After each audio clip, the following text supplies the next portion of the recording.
Welcome to the Teaching Journeys podcast, hosted by Dave Roberts. Humanity possesses a unique skill, the ability to pass knowledge from one generation to the next.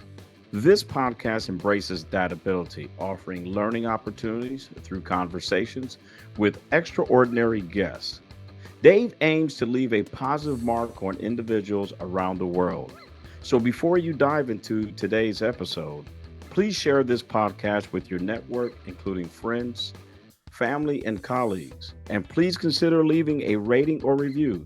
Your support makes all the difference.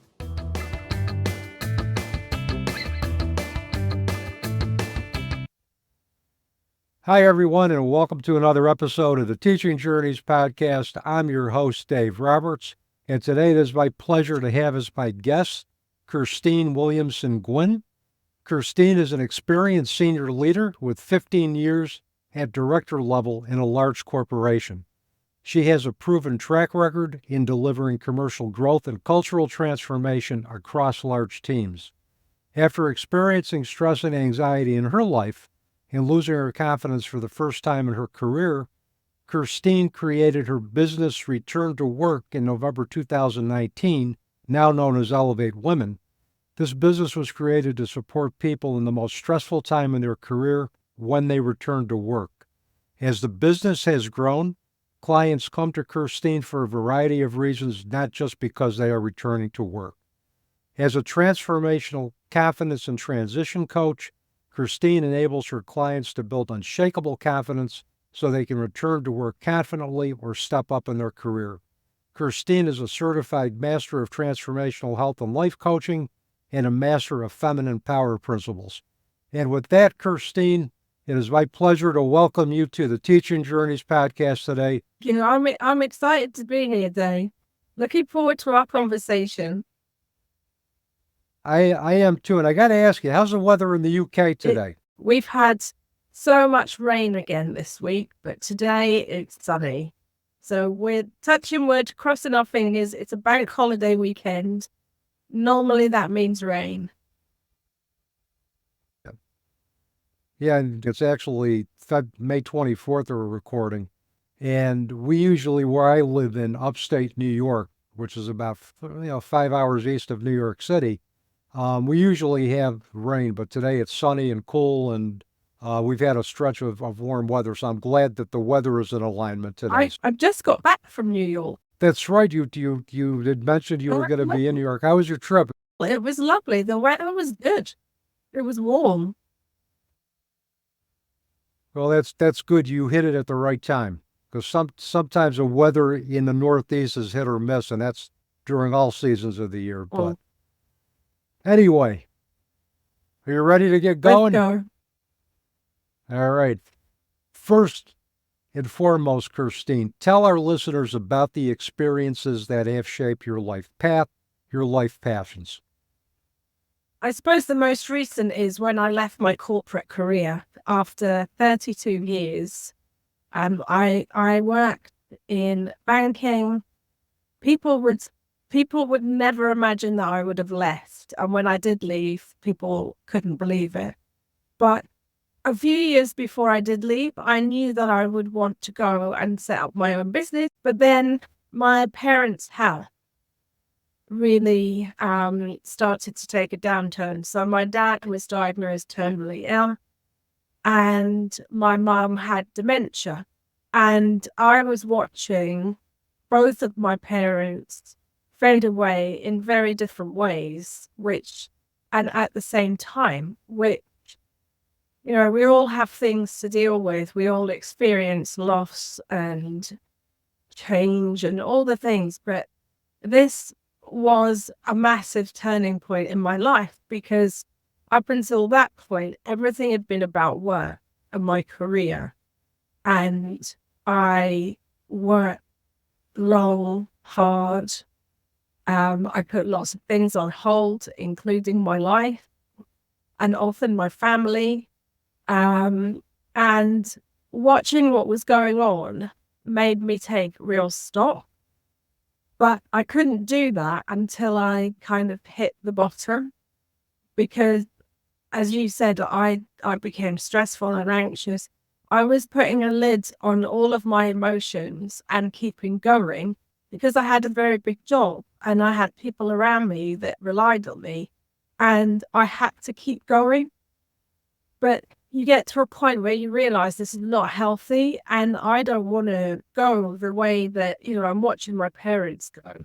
So I managed to create an opportunity for me to leave and set my business up. And that was a massive turning point, because up until then, everything that the big things in my life were career focused, always been very driven, been influenced by people like Tony Robbins right at the beginning.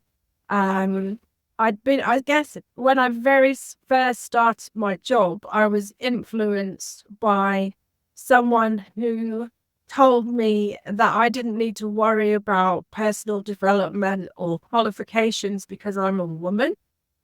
And that meant I would get married and have children.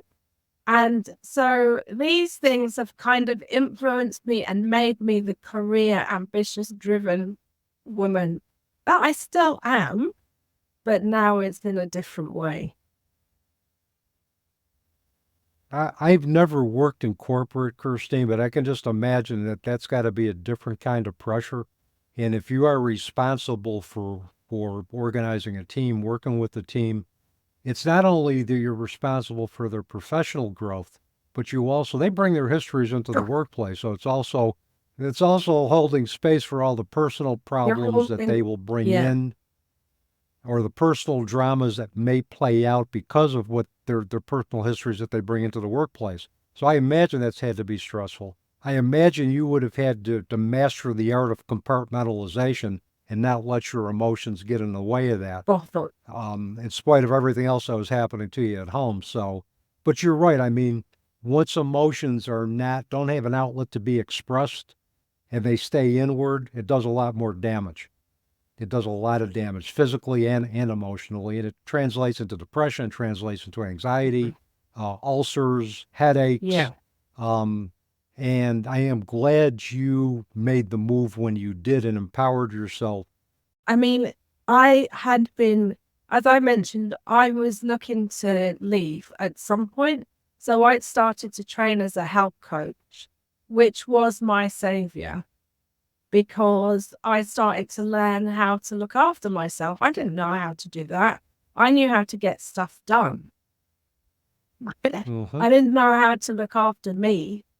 And my health coach training allowed me to start to do different things that was far more nurturing of me, rather than just pushing through, which is my whole career has been pushing through. My success has been built on masculine energies of pushing and getting things done and meeting deadlines and being assertive and those types of things, which is great. And I still need those qualities today, but I've learned to bring in some of the more feminine, nurturing qualities, including looking after me. Mm-hmm. It is important, I think, in anything that there be that balance between taking care of others, taking care of obligations, meeting deadlines, and then taking care of yourself. Because if you're not taking care of yourself, the other aspects of your business aren't gonna matter anyway. Exactly. But in corporate, I never looked at it like that because I was part of a machine. So you kind of, you sometimes don't see yourself as separate from it. Whereas in my own business, I do see myself like that. I know that I have to, first and foremost, take care of me, because I can't take care of my business if I don't. That's right. And a lot of times that gets lost, I think, in the corporate machinery or any organization that's goal driven and objective driven. You don't think of taking care of yourself. It's just it's success oriented, and you just make whatever sacrifice you need to make to get there, including sacrificing your own self-care needs. Yeah. And I don't want this to sound like it was all bad in corporate, because it wasn't. I love my career. I'm No. very grateful for many of the things I've been able to do because of my career. And it's also given me a great platform for my business.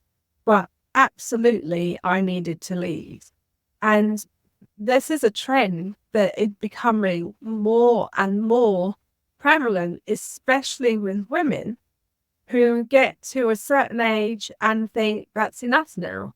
I want something more fulfilling. I want to create something on my own terms. And that's what I did. There's a lot of good things that come out of the corporate structure. But what we're talking about is a system, and if there's an issue with the system, and it may not be anyone's fault in that. It may not be anyone's person's fault in that system, but it's a system that needs to be looked at and fixed. Yeah. Once we can fix the system, the individuals who are part of that will function in a more balanced way. It's such a good point, Dave, because the system is the thing that needs to be fixed. And one of the challenges that I sometimes hear, especially from men, is my business about fixing women? Well, no, my business is not about fixing women. My business is about helping women navigate some of the terrible systems, bias, challenges and barriers that can at times prevent them from getting where they want to get to. Yeah, and I think that's a noble cause, and for me, I'm all for women empowerment. I've had female energy in my circle, at least in this incarnation of myself, consistently from age 5 right until now, and I think for me, I'm all for empowering women, and I'm all for helping them find better ways to navigate a system, which tends to be, in a lot of ways, and I'm not saying this negatively, tends to be more patriarchal oriented. So I think I'm all for any coaches that can help women navigate that system very effectively. Well, and that's that. Yeah, I mean, my whole mission now is to have more women in positions of power, because I truly believe that if you have more women in positions of power, there is more balance. We are out of balance in just about any way you look at things. There is more harmony, and in business, there is better performance. And that's also necessary right now. So anyway, look out of my soapbox. I think it's a great soapbox, and I think it's something that needs to be said, which segues into my next question. Now, during our pre-chat, we talked about the benefits of manifesting more feminine energy in our lives. Yeah. What are the characteristics of female energy as you see it, and why do you believe those characteristics are important for everybody to have? I would say, in my own experience, the masculine energies create a lot of push in me, because I want deadlines met. I want to achieve things. They're very logical, and they create pressure at times. Especially if that's all you're sort of leveraging. And this goes back to what I said about balance. With the more feminine energies, which are more intuitive, more empathic, it's more about nourishing, it's about compassion, it's about receiving, it's about allowing rather than controlling. And we need both. And most of us have both energies. It's just when you're in a male-dominated environment, as I was, most of what I saw was masculine. And if you have too much of that feminine, intuitive, allowing energy, then you can be seen as weak around a board table. So we absolutely need both. And I need both in my business today. I mean, I can't run a business purely on intuition And, you've got to have a plan. You've got to have some deadlines. You've got to have some goals. You need logic. You need to review where you've been and map out where you're going. But you also need to think about how you do that in a way that is in alignment with who you are. Mhm. And I believe that too. I think you do need to have a balance of both. I mean, if you're going to be successful in anything, it's about being able to be detail-oriented and organized enough and task-oriented enough to meet those goals. Yeah. But the other part of this is the humanistic approach, which we also need to be aware of. The task-oriented driven approach isn't going to bring people or teams together by itself. You need to be able to have the intuitive sense to know how to approach a particular member of your team, when not to approach them. You have to be able to address some issues with empathy, Yeah. with compassion. And I think with that type of balance, I think makes for a very wholesome corporate environment and makes for teams that are going to have a nice balance of putting emphasis on humanistic values as well as goal-oriented and task-oriented and achievement-oriented values. I think having that kind of balance is going to, by itself, Kirsteen, from my perception, increase the bottom line. And if I think about one of the main challenges in the corporate world I was in, was it's very, very competitive. And Yep. what a feminine energy will bring more of is collaboration. So Yep. it's harnessing both, understanding that there is a place and a need for both of these energy, but both is the important thing. And sometimes the feminine energy is missing. And when a woman starts to understand that there's a different way and that she can be a bit more of who she really is and do things with a bit more ease and flow, like I learned, that's a massive shift. That's like a huge release. Well, the other thing that collaboration does too is it brings people together. And we also, if we focus on collaboration, we can witness each other's differences, understand those differences, but we can also find the similarity within the difference, which brings us closer together as well too, and brings us unified towards one specific goal and mission, which is what you want to have in an organization. You want everybody on the same page. Absolutely. But if there's an undercurrent of competition, it gets fragmented. Now, because then things become more cutthroat, things become, and to me, we're in an era now where collaboration is really a must value that we need to incorporate, because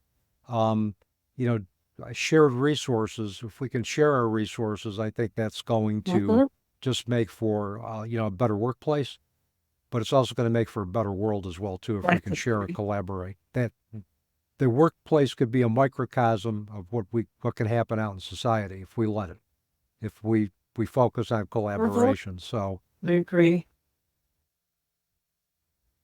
I saw this passage on your website. It reads like this: is when we feel good, good things happen.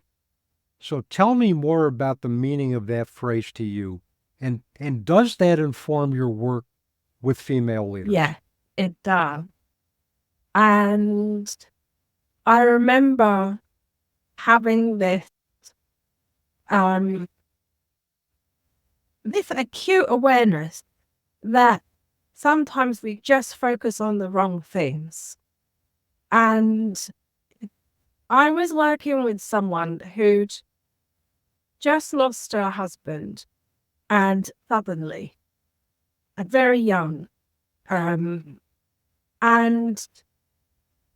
all I wanted her to do was focus on feeling good, because she was trying to do all these other things because suddenly her life had changed and she needed to step up and become more of a financial contributor. She needed to do all sorts of things. And there was all this burden on her. And I remember just saying to her, let's just focus on feeling good, because when you feel good, good things happen. Because for the last 5 years, that's what I had focused on without really acknowledging it. And then I'm talking to her and I'm realizing that that's exactly what she needed to hear.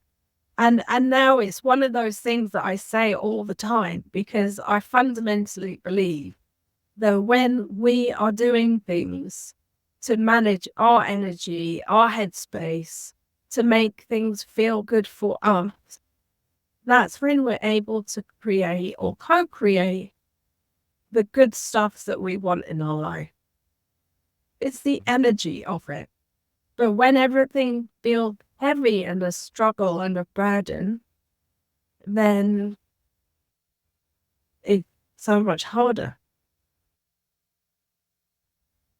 Yeah, and I think what we put out, we get back. If we're putting out good energy, we're going to get that back. If we're putting out negative energy, we're going to get that back. If we call in fear, or if we fear a specific aspect or a specific situation, that situation is going to manifest until we deal with it. I mean, fear is a big deal. And it's really hard when someone is in something deep and they feel like everything's just crushed. I mean, I know how I felt when you feel like everything is crashing down around you. To say feel good,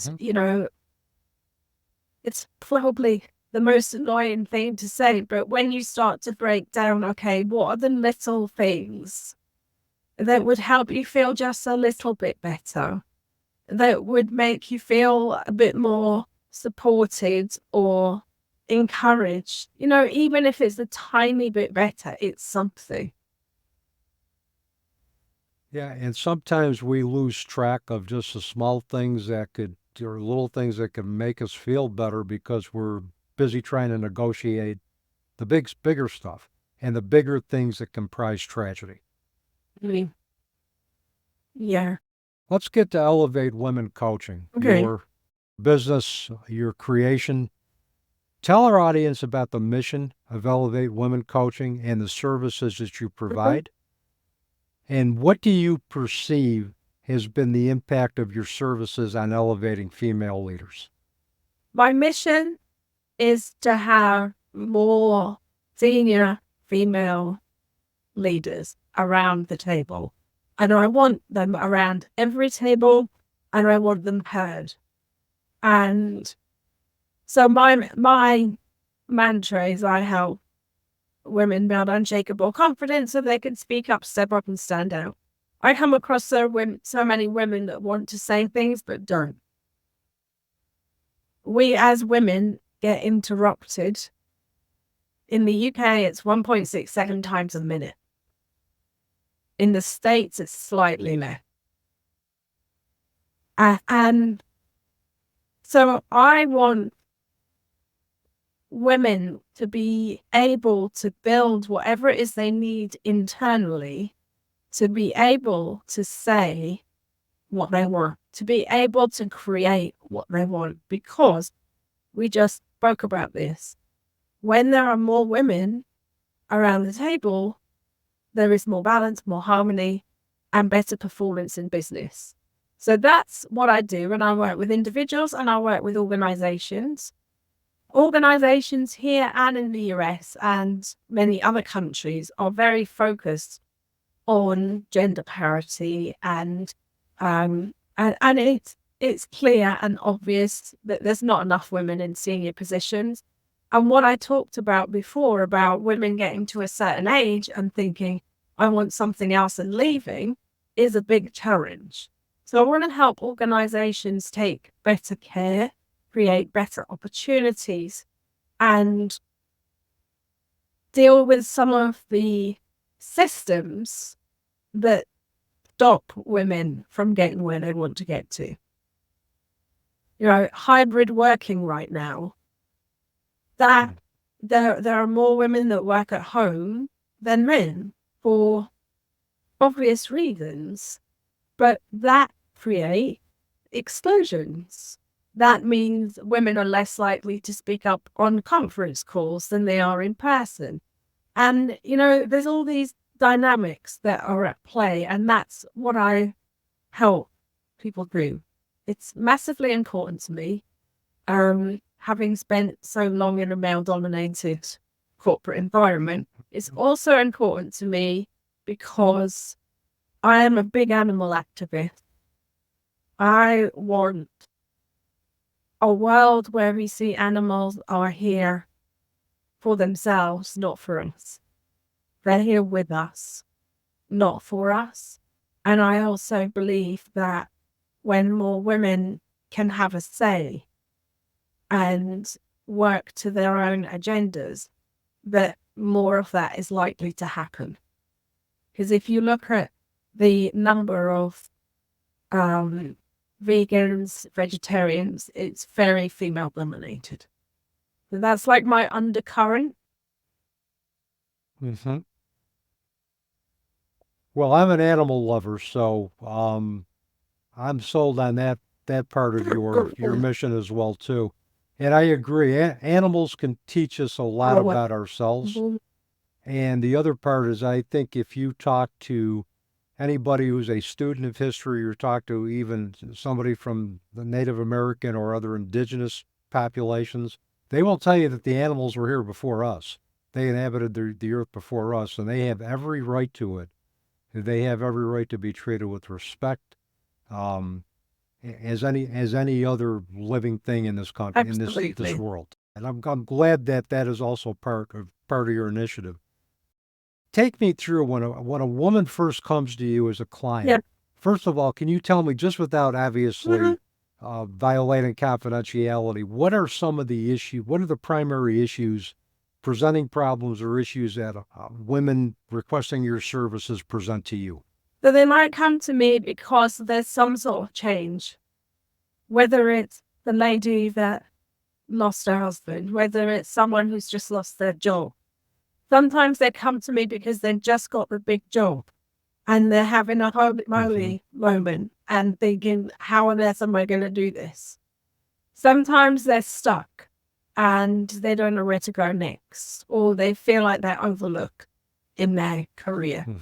Sometimes they just feel like they want to feel better and be more confident so that they can then figure out what they want to do next. So it's a variety of reasons women come, and that's why I'm kind of a confidence and transition coach. But what I often end up helping people do is accelerate their career. What are some of the tools that you present to them? And I know it's an individualized process depending on what presenting issue they are coming in to see you with at the time. But what are some of the primary tools or common tools that you give them to help them reach their objectives? The first thing that we always do is start to slow down and check in with themselves. So start to tune into their gut, their intuition. When I was stressed, when I was in corporate running around from one thing to the next, I was so disconnected from myself. If you said to me, how are you feeling? I would have just said good, but I didn't have a clue. I could have been stressed to the max, but my automatic response was good, and I never knew how I felt. Therefore, I wasn't able to then do something for myself, whatever it was that would have made me feel better. So I teach them how to tune in and reconnect with themselves. So they've got their mind, which is often overthinking, being balanced out a little bit by the tuning in and slowing down and paying attention to their gut. That's the first thing. We build a positive relationship with them. I also start to look at how they can take better care of themselves. So we look at food, water, hydration, exercise, meditation, anything else that's going to give them a quick slow down, take care, and start to change some of the patterns that they've had probably for years that are not helping. So we start to disrupt some of those. And then we create a plan. So whatever that is, whether that I need to get this job by then, and we look at how so if we're looking at career, we look at how we stall our career as a woman. One of the biggest things we do is we're so busy focused on performance, that performance is a small part of getting your next role.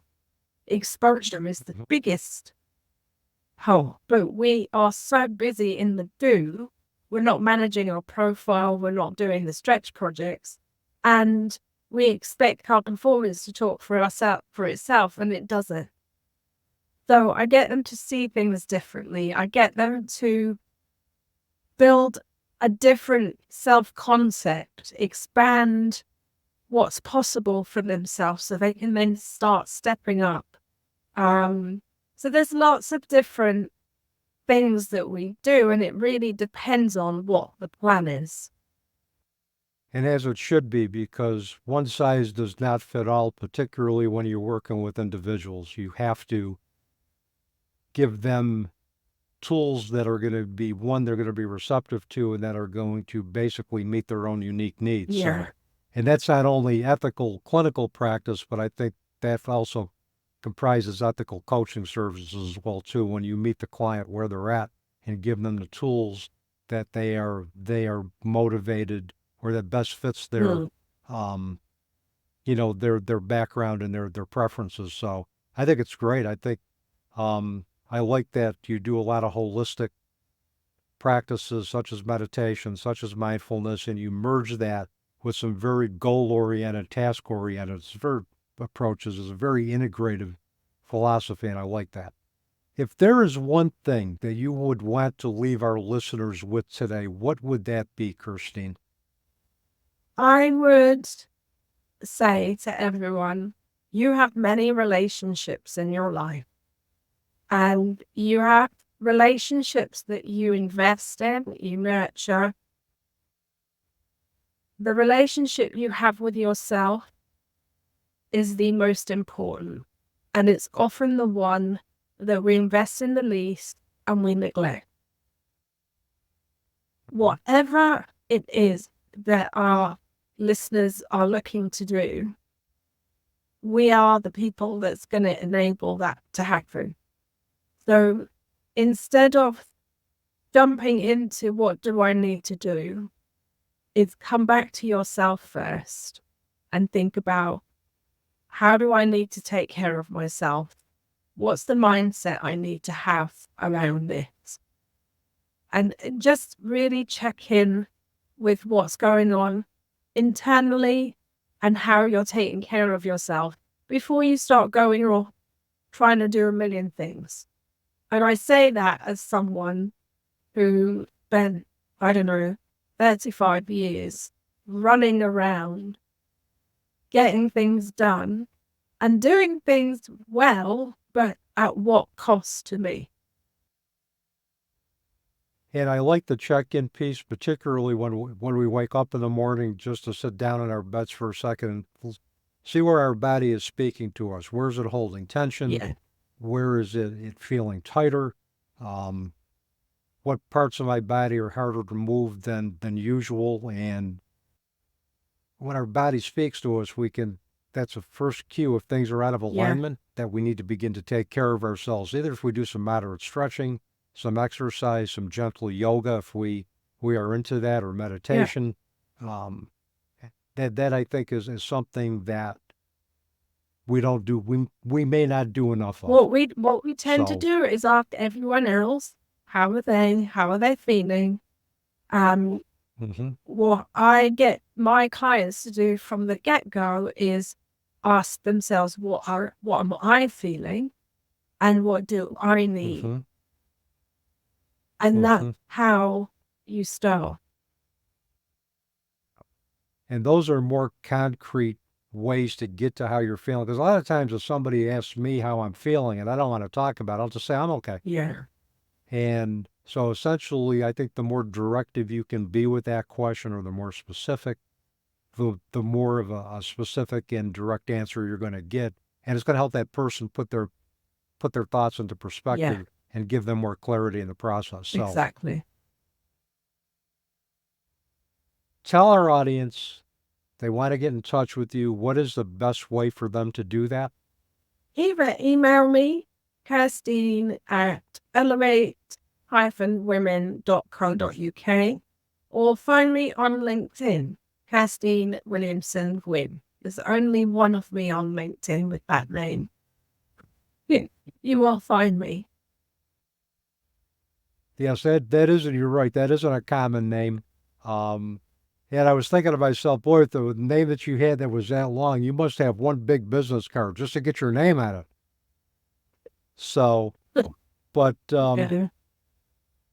Kirsteen, it's been an absolute pleasure talking with you today. I hope we can do this again in the Have future. to. My pleasure, Dave. Thank you very much. Well, thank you again, Kirsteen. And with that, that is a wrap on another episode of the Teaching Journeys podcast. I'm your host, Dave Roberts, wishing you peace.